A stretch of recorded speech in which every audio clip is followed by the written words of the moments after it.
Hello, dear YouTube viewers, I hope you're doing well. Okay, let's start our video. It was a rainy evening when Ryan wandered into a small art exhibition, drawn by the quiet hum of soft jazz and the smell of coffee lingering in the air. He stood before a painting of a cracked vase, its fractures filled with gold. The image spoke to him. Beauty repaired through pain, imperfection made sacred. He didn't notice the woman approaching until her shoulder brushed his. Hot coffee splashed across his sleeve. She gasped, embarrassed, then laughed softly, her eyes bright. "Oh my God, I'm so sorry. I wasn't looking." He smiled, brushing it off. "It's fine. Guess the painting wanted to match my sleeve." She insisted on buying him a new shirt, and despite his protests, he found himself following her into the small shop across the street. Their conversation flowed easily, like they'd known each other for years. Her name was Emily, a freelance illustrator with a laugh that filled every quiet space. Ryan, on the other hand, was calm, careful, the kind of man who thought before he spoke. They sat at a cafe afterward, the rain outside tracing lines on the window. She teased him for drinking black coffee.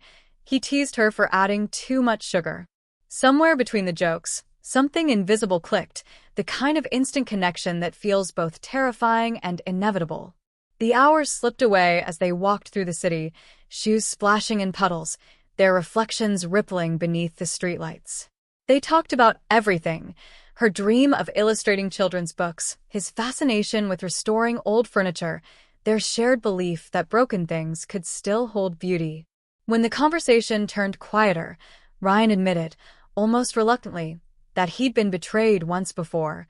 Someone he trusted had walked away without explanation. He said it like it still stung. Emily slowed her steps, looked at him, and said softly, "I'd never do that to you." He smiled, and for the first time in a long while, he let himself believe someone again. Days turned into weeks, and weeks into a rhythm that felt like home. They cooked dinner together late at night, dancing to old songs while something burned in the oven. Polaroid photos began appearing on the fridge, blurry, crooked, full of laughter. On lazy mornings, she'd sit cross-legged on the floor, painting while wearing his oversized hoodie. He'd watch her, wondering how someone could make an ordinary day look so effortless, so full.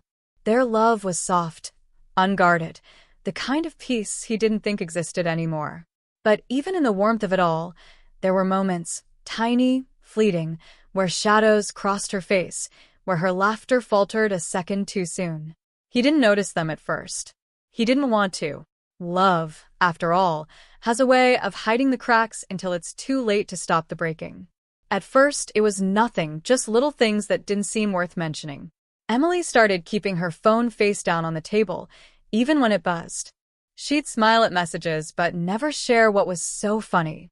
When Ryan asked, she'd shrug lightly and say, "Just a friend from work." He wanted to believe her, and for a while he did. But belief has its limits when the silences start to stretch. Their evenings, once filled with laughter and soft conversation, grew quieter. She began working late, claiming deadlines and extra meetings. The couch felt colder when she wasn't there. Ryan told himself it was temporary, that she was just tired, that he was just being insecure. Still, something in her eyes had changed. The way she looked at him wasn't the same. It was like she was staring past him, into a place he could no longer reach. At night, they lay side by side in bed, their bodies close but their worlds apart. The glow from her phone lit her face as she scrolled endlessly. Ryan turned slightly toward her, his voice low and uncertain.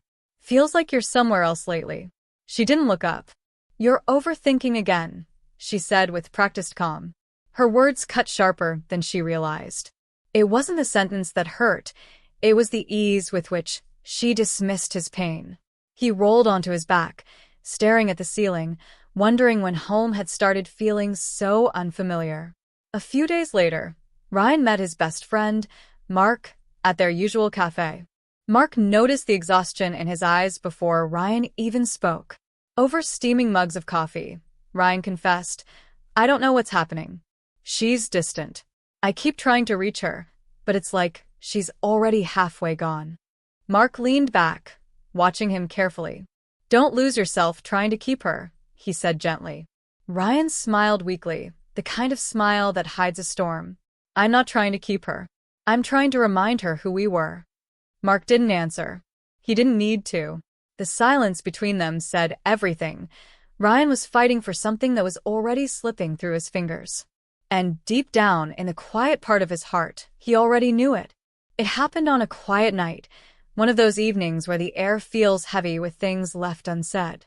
Emily had fallen asleep early, her laptop still open on the kitchen table. Ryan walked past it, intending to close the lid. But then a soft ping broke the silence. A new message appeared in the corner of the screen. Just a few words, but enough to stop his heart. "Last night was perfect. Wish I could hold you again." The sender's name glowed in small, merciless letters, Liam. For a moment, Ryan froze. The world around him blurred, the hum of the refrigerator, the ticking clock, even his own breathing faded away.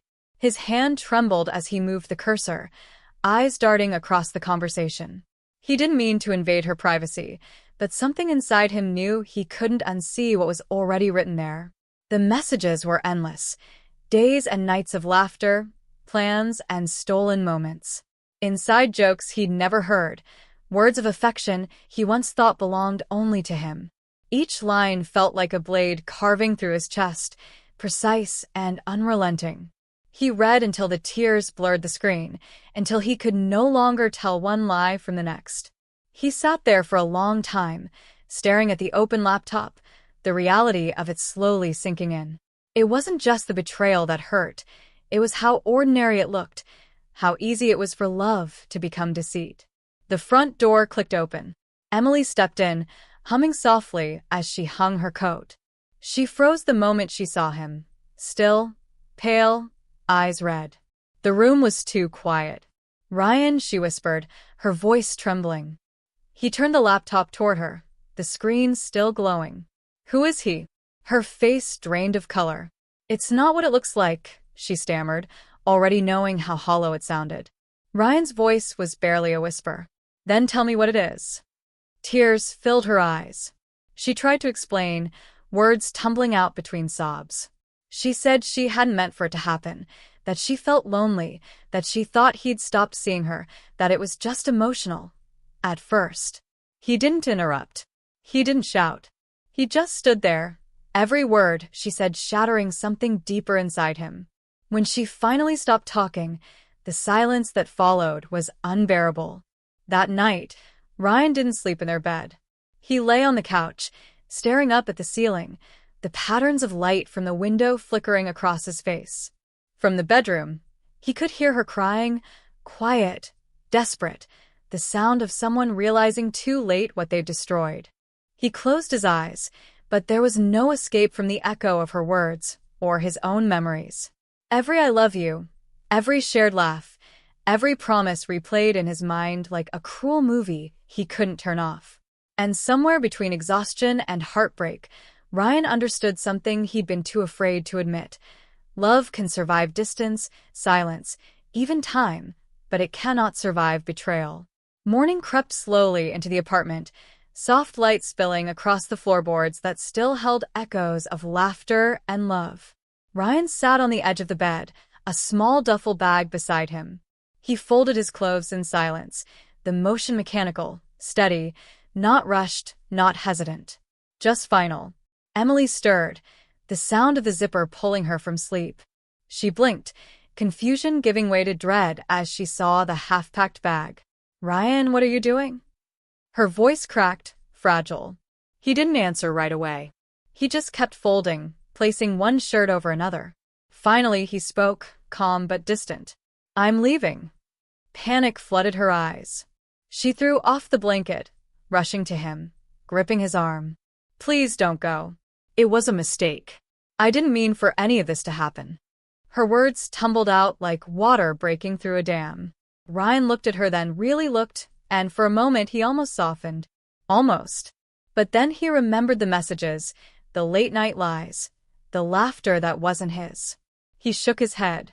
"A mistake," he said quietly, "is spilling coffee." This was a choice. She fell to her knees, her sobs filling the space where their love used to live.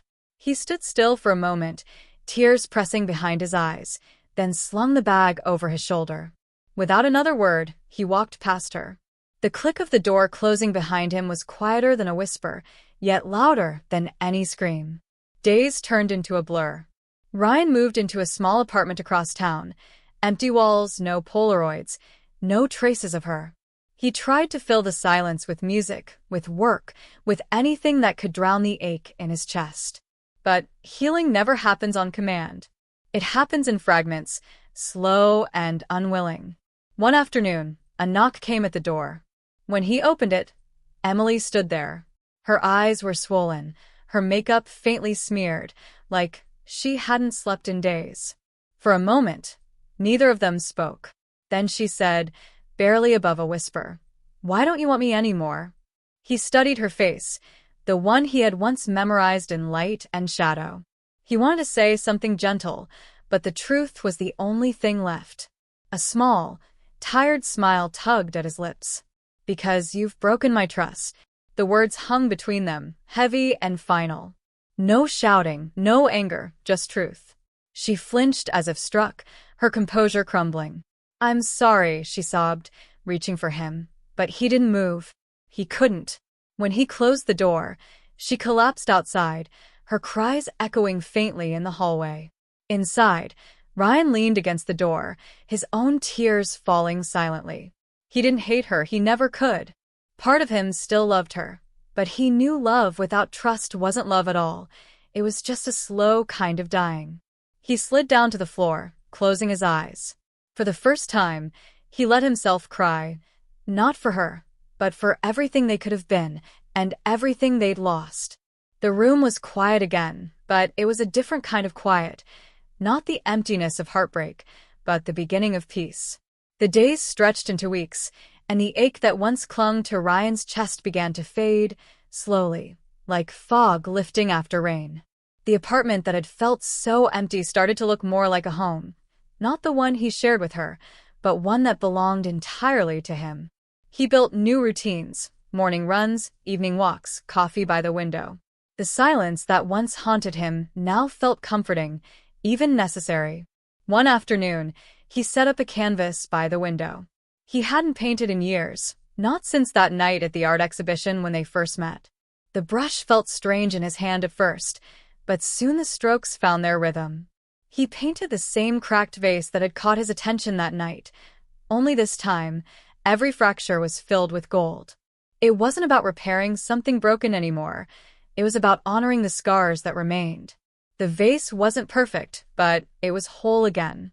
So was he. Months passed before their paths crossed again. It happened on a quiet Sunday at a small cafe near the park. Ryan was waiting for his order when he saw her, Emily, standing a few feet away, clutching a paper cup. For a moment, time stilled. She looked different, softer somehow, her eyes carrying both sadness and understanding. Their gazes met, and she gave a faint, almost nervous smile. He returned it, kind but distant, like someone greeting a memory. She hesitated before stepping closer. "Hi," she said softly. "Hi," he replied. There was a long pause before she whispered, "I'm sorry." He looked at her, and there was no anger left, only calm acceptance. "I know," he said quietly. That was all. No bitter words, no what-ifs, no tears. Just peace, the kind that comes when you finally stop fighting the past. She nodded, eyes glistening, and walked away. He watched her go, not with resentment, but gratitude for the love they had and the lessons it left behind. That night, back in his apartment, Ryan sat by the painting, the golden cracks gleaming faintly under the lamplight. His phone buzzed once. A message from Emily. "You are the best thing I ever had." He stared at the words for a while, then placed the phone face down. No reply. No need. Instead, he looked back at the vase, its shimmering lines catching the light, and smiled.